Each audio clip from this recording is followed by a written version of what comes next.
మా తమ్ముడు ఈ రాత్రి ప్రభు రక్షణకు దగ్గరగా తీసుకొచ్చాడు.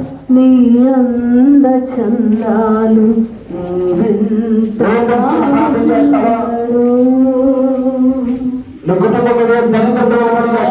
అంతస్తు నీ అంద చందాలు నీ కుటుంబ పరిస్థితుల మీద ఏ ఇబ్బందికరమైన పరిస్థితులు ఏర్పడి చేస్తున్నాయో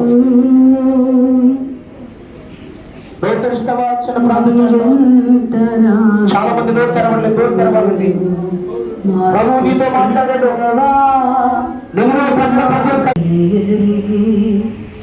చెప్పబడిన వాక్యాలు ఒకసారి జ్ఞాపకం చేసుకుంటావు. నోరు తెరుస్తుంది.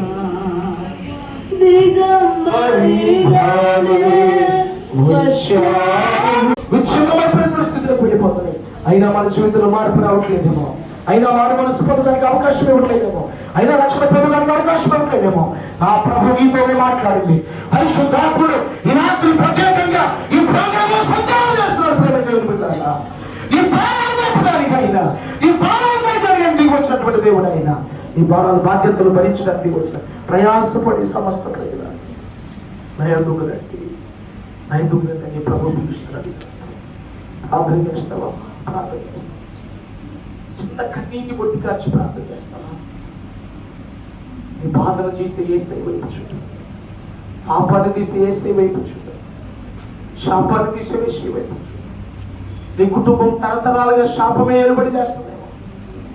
నీ బిడ్డల మీద చదువులు సరిగా చదవక, ఉద్యోగాలు సరిగా చేయక, ఆర్థిక పరంగా చితికిపోయిన బ్రతుకుతున్నావు. ఒక కన్నీటి బొట్టి కాదు అమ్మా. ఈ లోకం ఏదైనా పాడైపోతుంది కానీ, దేనికైనా మరణం ఉంది కానీ కన్నీటికి మరణం లేదు. కన్నీటికి మరణం లేదు. కన్నీటికి మరణం. దైవజన ఉద్దేశం అదే. దైవజనం ఎంతో కన్నీరు కాల్చి ప్రార్థన చేస్తున్నారు.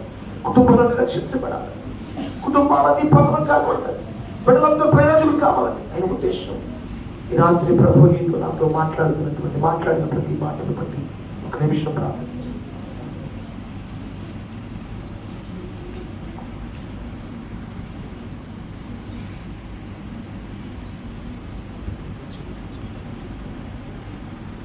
ప్రార్థన పూర్వకంగా ఉందాం. ప్రార్థన చేసుకున్నాం. మా పరిశుద్ధమైన ప్రభాని వందనాలు స్తోత్రాలు చెల్లిస్తున్నాం. ఉచితమైన కృపా దయాసం కల్పించకుండా అవశక్తులైన దైవజనులను ప్రభావం నిలబెట్టి బలపరిచి నాతో మాతో అందరితో మాట్లాడిన విధము బట్టి స్తోత్రాలు చెల్లిస్తున్నాం. ప్రభాని దాసులు అయాని దైవజనులను అమ్మగారిని తీసుకుని వచ్చారు. సావుకు నిలబెట్టి